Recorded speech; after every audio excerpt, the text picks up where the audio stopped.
Assalamualaikum warahmatullahi wabarakatuh. Terima kasih banyak buat teman-teman semua yang sudah mengklik video saya. Semoga teman-teman semuanya dalam keadaan sehat dan selalu dalam lindungan Allah Subhanahu wa Ta'ala. Di sini saya juga ingin mengucapkan terima kasih banyak buat teman-teman yang sudah mensupport channel saya. Semoga kebaikan teman-teman semuanya dibalas oleh Allah Subhanahu wa Ta'ala. Dan semoga channel saya semakin berkembang sehingga saya semakin semangat untuk menyampaikan kisah-kisah misteri yang ada di sekitar kita. Di video kali ini saya akan menceritakan sebuah kisah nyata yang saya dapat dari kiriman salah seorang teman subscriber saya. Buat teman-teman yang ingin mendengarkan kisah ini, tonton video saya sampai selesai.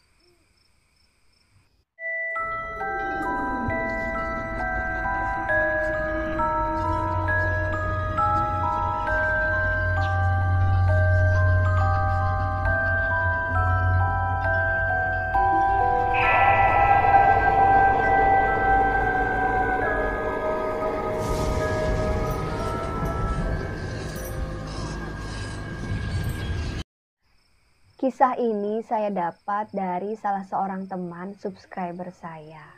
Di sini kita sebut saja namanya Mbak Dewi. Kisah ini terjadi pada tahun 1997,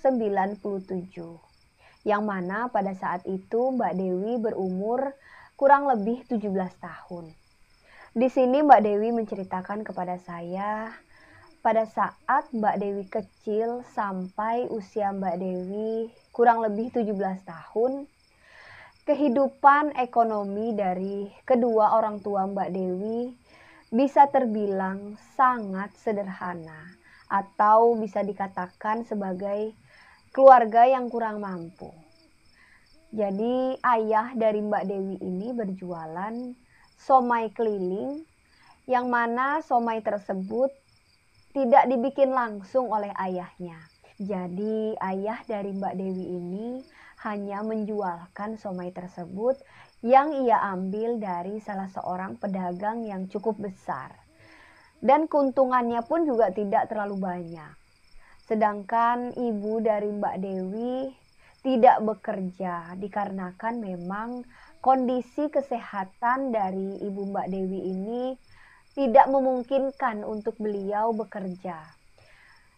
Dan Mbak Dewi menceritakan kepada saya masa kecil Mbak Dewi pada saat itu bisa dikatakan kurang bahagia.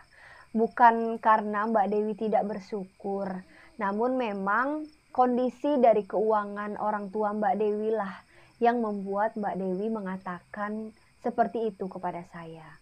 Jadi pada saat usia Mbak Dewi 7 tahun, Mbak Dewi mempunyai pengalaman yang sampai sekarang sulit dilupakan. Pada saat Mbak Dewi bermain bersama teman-teman seusianya, di sini Mbak Dewi sering mendapat ejekan dari teman-temannya.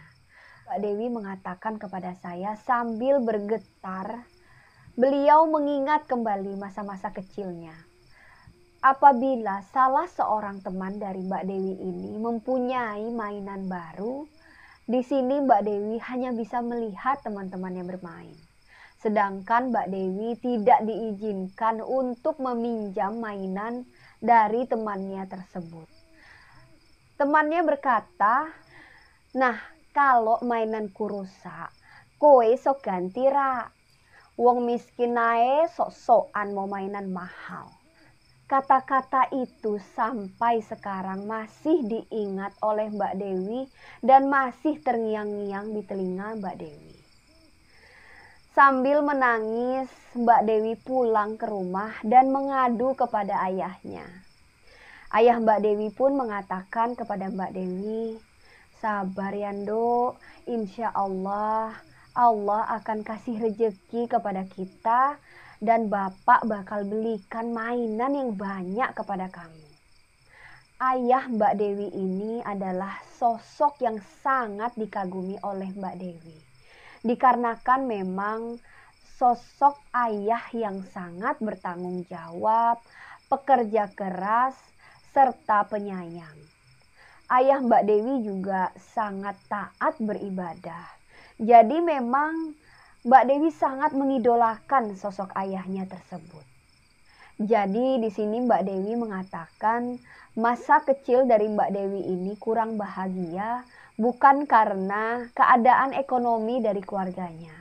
Namun memang olok-olokan dari temannya yang membuatnya sampai sekarang masih meninggalkan trauma yang sangat mendalam.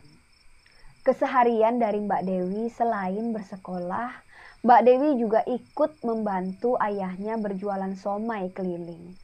Mbak Dewi senang melakukan hal tersebut ketimbang beliau bermain bersama teman-temannya. Nah, pada saat Mbak Dewi berumur kurang lebih 10 tahun, ayah Mbak Dewi mengalami sakit yang lumayan parah. Memang ayah Mbak Dewi ini mengidap penyakit lambung, dikarenakan mungkin beliau mengalah demi anak dan istrinya. Sakit lambung yang lumayan parah membuat ayah Mbak Dewi tidak bisa berjualan somai lagi. Di sini Mbak Dewi yang mengambil peran ayahnya untuk menggantikannya berjualan somai keliling. Mbak Dewi melakukan hal tersebut untuk memenuhi kebutuhan keluarganya. Minimal mereka bisa makan sehari-hari saja, itu udah cukup buat Mbak Dewi. Hal itu dilakukan oleh Mbak Dewi kurang lebih 2-3 bulan. Dan alhamdulillah kondisi kesehatan dari ayah Mbak Dewi berangsur-angsur mulai membaik. Dan ayah Mbak Dewi pun bisa berjualan seperti sebelumnya. Jadi selama kurang lebih 3 bulan Mbak Dewi berjualan, Mbak Dewi mengatakan kepada saya, "Mbak, sebenarnya untung yang didapat oleh ayah saya itu sangat sedikit. Dan saya bingung bagaimana ayah saya bisa memberikan uang belanja kepada ibu saya. Dan selama saya menggantikan ayah saya berjualan, keuntungan yang saya dapat itu sangat sedikit. Namun pada saat ayah saya yang berjualan, keuntungan yang didapat oleh ayah saya melebihi apa yang saya dapat." Nah, Mbak Dewi bingung pada saat itu. Setelah Mbak Dewi mengetahui ternyata ayah Mbak Dewi setiap harinya meminjam uang kepada salah seorang temannya. Jadi memang untuk menutupi makan keluarganya, ayah Mbak Dewi meminjam uang kepada salah seorang temannya. Di sini Mbak Dewi mengetahuinya pada saat Mbak Dewi menggantikan ayahnya berjualan. Teman dari ayahnya tersebut menceritakan kepada Mbak Dewi. Mengetahui hal tersebut, Mbak Dewi semakin sedih. Dikarenakan memang perjuangan dari ayahnya untuk memenuhi kebutuhan sehari-hari keluarganya sangatlah besar. Beliau rela meminjam uang kepada temannya demi makan keluarganya sehari-hari. Singkat cerita, pada saat usia Mbak Dewi menginjak 15 tahun, keuangan dari keluarga Mbak Dewi ini berangsur membaik. Yang tadinya ayah Mbak Dewi ini berjualan somai, pada saat itu ayah Mbak Dewi berjualan soto. Nah, soto yang dijual oleh ayah Mbak Dewi ini, yang tadinya ayah Mbak Dewi berjualan somai keliling, pada saat itu Mbak Dewi mengatakan ayahnya berjualan soto. Jadi ayah Mbak Dewi mengatakan kepada keluarganya mendapat pinjaman modal dari salah seorang teman dekatnya. Dan alhamdulillah soto yang dijual oleh ayah Mbak Dewi ini cukup ramai pembeli. Yang tadinya hanya memiliki 1 gerobak soto, dalam jangka waktu 3 bulan, ayah Mbak Dewi memiliki 3-5 gerobak soto.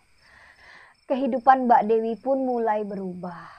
Yang tadinya tidak mampu membeli baju yang layak, Pada saat itu alhamdulillah Mbak Dewi bisa mengenakan pakaian yang layak pakai. Bahkan ayah Mbak Dewi mampu membelikan rumah yang baru untuk Mbak Dewi dan ibunya. Di sini Mbak Dewi tidak menaruh curiga kepada ayahnya. Pada saat itu Mbak Dewi sangat bahagia. Bisa dikatakan seperti mimpi yang jadi kenyataan. Hal yang tidak pernah Mbak Dewi bayangkan sebelumnya, pada saat itu semua terjadi. Di sini Mbak Dewi mengatakan semua yang ia dapat pada saat itu adalah berkat kerja keras yang dilakukan oleh ayah Mbak Dewi. Namun Mbak Dewi tidak mengetahui dikarenakan memang pada saat itu usia Mbak Dewi ini kurang lebih 15 tahun. Jadi memang Mbak Dewi tidak mementingkanlah dari mana ayah Mbak Dewi ini mendapatkan uang sebanyak itu untuk keluarganya. Pada saat keuangan dari keluarga Mbak Dewi mulai berkecukupan, di sini Mbak Dewi kehilangan sosok seorang ayah yang dulu ia kagumi. Ayahnya yang dulu sangat dekat kepada Mbak Dewi. Sejak saat itu ayah Mbak Dewi ini terlalu sibuk mengurusi usahanya. Dan Mbak Dewi juga melihat ayahnya sudah tidak pernah lagi melakukan sholat 5 waktu. Di sini Mbak Dewi berusaha bertanya kepada ayahnya. "Yah, Mbok ya jangan kerja terus loh. Anakmu ini loh diperhatiin. Sholat juga. Kayaknya Dewi nggak pernah melihat lagi loh ayah sholat 5 waktu." Ayah Mbak Dewi menjawab, Nduk, ayah kan seperti ini demi kamu, Nduk. Ayah kerja banting tulang demi membahagiakan kamu dan ibumu, Nduk. Ayah sholat, Nduk. Cuman kamu aja yang gak pernah lihat ayah sholat di rumah. Mendengar perkataan tersebut, di sini Mbak Dewi sedikit lega. Namun sebagai seorang anak yang sangat dekat kepada ayahnya, Mbak Dewi seperti melihat tingkah laku dari ayahnya ini seperti ada yang tidak beres. Setiap malam satu suro, ayah Mbak Dewi tidak pernah ada di rumah. Dan Mbak Dewi pun selalu menanyakan keberadaan ayahnya melalui ibunya. Di sini ibu Mbak Dewi pun menjawab, "Lah mungkin ayahmu lagi ada urusan, Dok." "Ya tapi loh Bu, setiap malam satu suro loh ayah nggak pernah ada di rumah."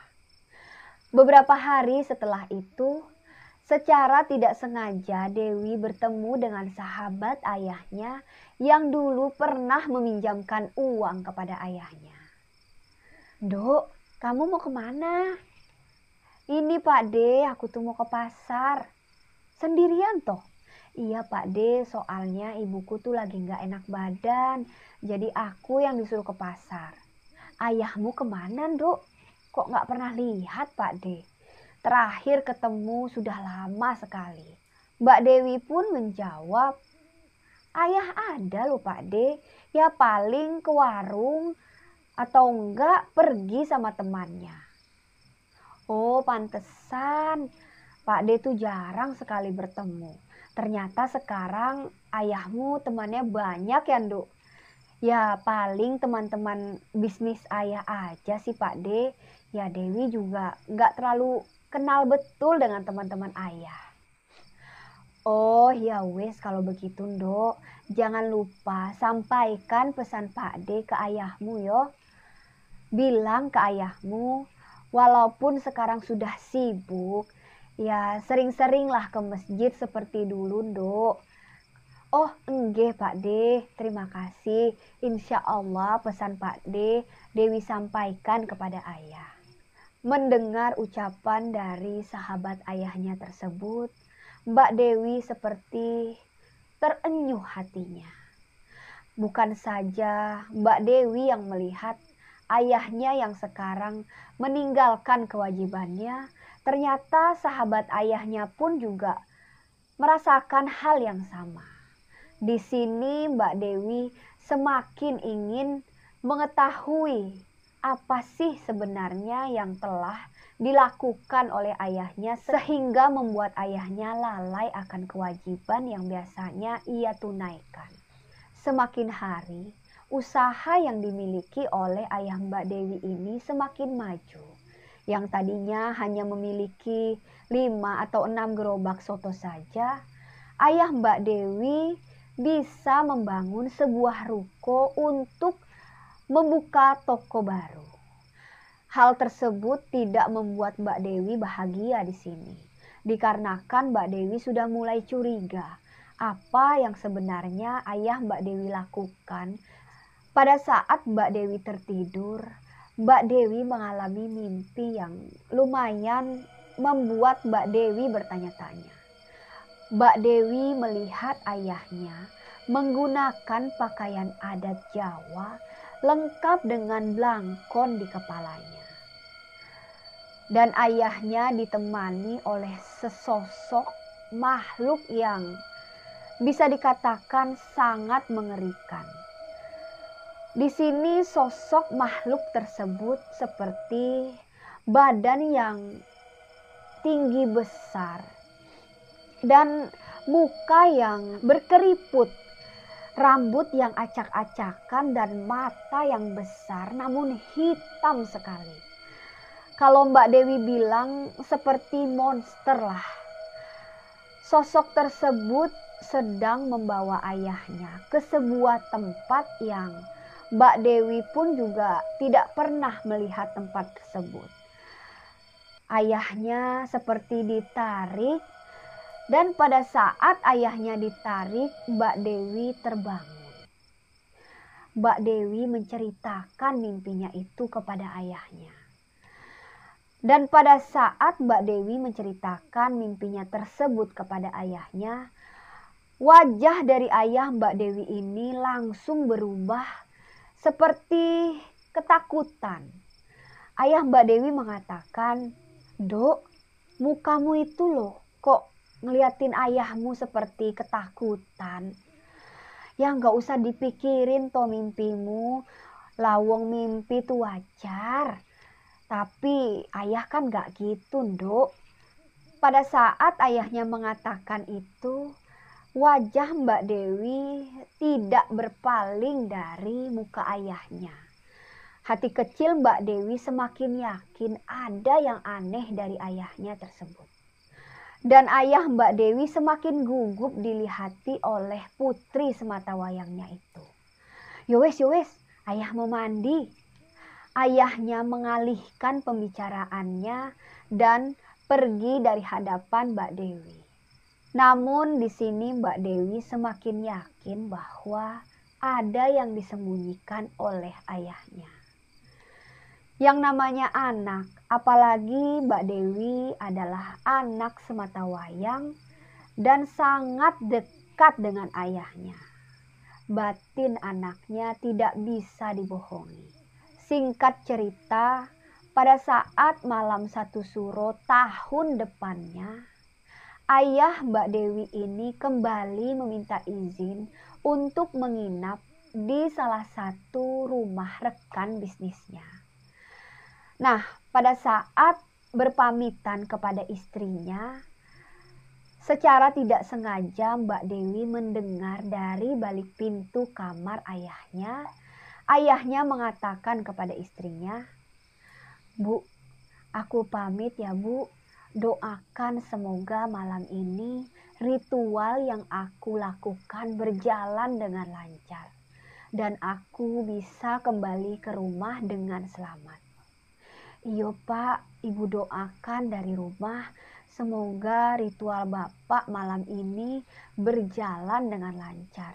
Dan Bapak besok pulang ke rumah dalam keadaan sehat. Biarin Dewi urusanku lah."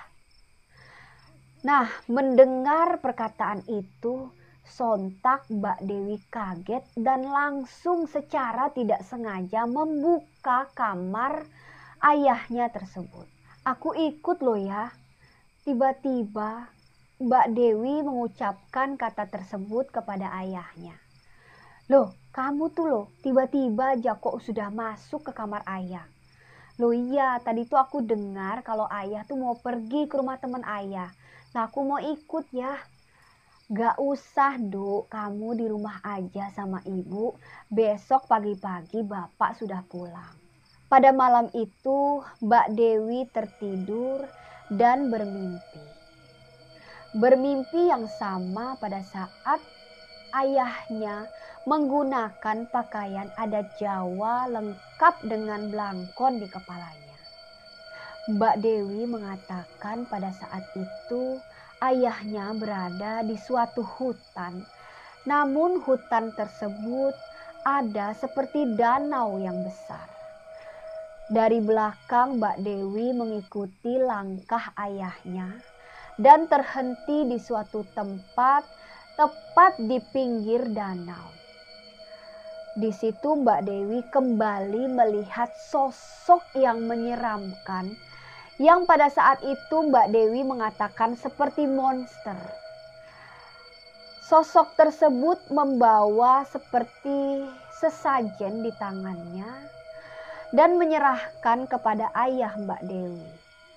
Dan sosok menyeramkan itu mengatakan, malam ini kamu kembali melakukan ritual. Apabila kamu mendapatkan gangguan dan kamu gagal menjalani ritualnya, kamu yang akan menjadi tumbalnya.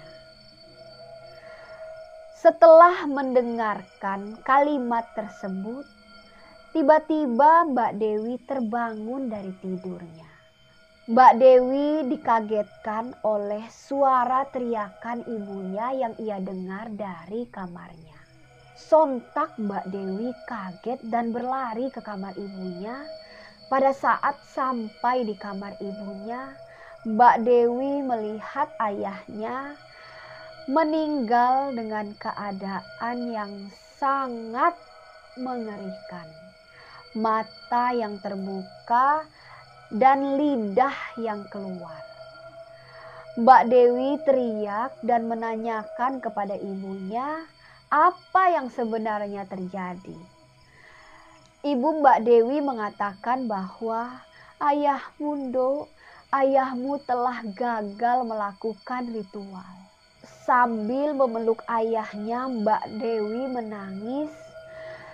Dan benar saja, apa yang Mbak Dewi lihat di dalam mimpinya, ternyata memang pada saat itu hal yang sama terjadi kepada ayahnya.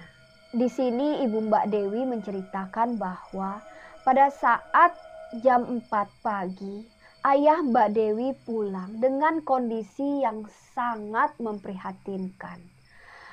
Kondisi dengan nafas yang terengah-engah seperti orang yang sedang sakratul maut. Tepat di jam 6 pagi, ayah Mbak Dewi meninggal dengan kondisi yang sangat mengerikan. Setelah mengetahui apa yang sebenarnya terjadi, di sini Mbak Dewi merasa kecewa kepada almarhum ayahnya.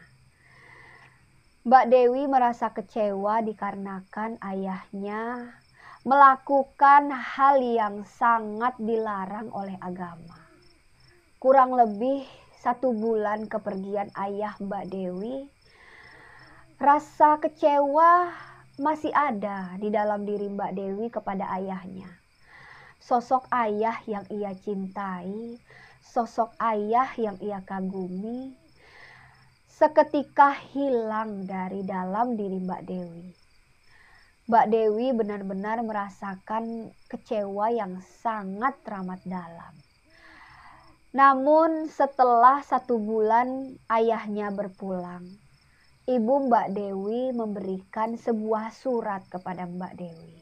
Surat yang dituliskan oleh ayahnya, dan memang pada saat itu ayah Mbak Dewi ini sengaja menuliskan surat ini khusus untuk anak tercintanya.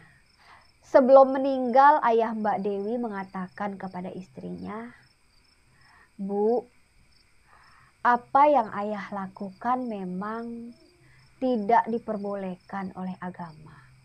Namun di sini ayah melakukan ini karena ayah ingin ibu dan Dewi hidup layak seperti orang-orang lainnya. Ayah tidak ingin melihat Dewi hidup susah dan selalu diolok-olok oleh temannya.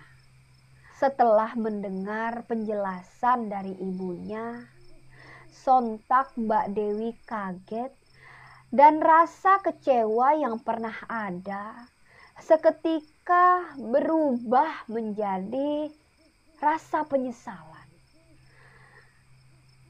Sosok ayah yang selama ini dia cintai dan ia kagumi ternyata tidak berubah. Di sini ayah Mbak Dewi rela menumbalkan dirinya demi Mbak Dewi dan istrinya. Dan Mbak Dewi pun kembali membaca surat yang dituliskan oleh almarhum ayahnya. Di dalam suratnya ayah Mbak Dewi berkata, "Dok, maafkan kesalahan ayahmu ini. Maafkan atas waktu yang telah banyak terbuang. Maafkan juga kalau ayah kurang perhatian kepada kamu. Semua ayah lakukan untuk masa depanmu, Dok. Ayah telah melakukan kesalahan yang sangat besar. Namun di sini ayah ingin hidupmu dan ibumu menjadi lebih baik dari sebelumnya. Pada saat kamu membaca surat ini, mungkin ayah sudah tidak ada di sampingmu." Surat tersebut memang permintaan maaf seorang ayah kepada putri kesayangannya.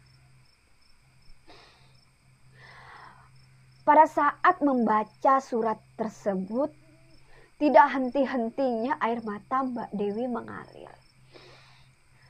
Mbak Dewi memeluk ibunya dan berkata, "Bu, Dewi merasa sangat bersalah. Dikarenakan pada saat ayah meninggal, Dewi sangat membenci ayah dan Dewi merasa kecewa kepada ayah. Kenapa ayah tega melakukan hal ini? Dan masih banyak cara yang lain untuk membahagiakan kita, Bu. Bukan dengan cara pesugihan." Namun setelah Dewi mengetahui ternyata ayah melakukan hal ini demi Dewi dan ibu, di sini Dewi sangat merasa bersalah dan berterima kasih kepada ayah. Ayah tetap menjadi ayah kebanggaan Dewi. Sampai di sini kisah yang dapat saya sampaikan dalam video saya kali ini. Banyak sekali pelajaran yang dapat kita ambil dari kisah Mbak Dewi tadi. Kisah pengorbanan seorang ayah. Walaupun memang di sini ayah Mbak Dewi melakukan kesalahan yang besar, namun beliau melakukan tersebut demi keluarganya dan beliau juga menumbalkan dirinya sendiri untuk keluarganya. Walaupun hal itu tidak dibenarkan, namun hal itulah yang dapat beliau lakukan demi membahagiakan anak dan istrinya. Saya mengucapkan terima kasih banyak kepada Mbak Dewi telah membagikan kisah ini kepada saya dan diperbolehkan untuk menceritakan kembali kepada teman-teman semuanya. Buat teman-teman yang baru bergabung, jangan lupa klik tombol subscribe, like, komen, dan jangan lupa di-share ke media sosial teman-teman lainnya. Nyalakan juga loncengnya. Apabila saya mengupload video terbaru, teman-teman semuanya mendapatkan notifikasinya. Buat teman-teman yang memiliki kisah misteri, boleh DM ke Instagram saya. Instagramnya sudah saya sematkan di atas. Insya Allah saya akan menceritakannya di channel YouTube saya. Saya Rahai Fajri, pamit undur diri. Wassalamualaikum warahmatullahi wabarakatuh.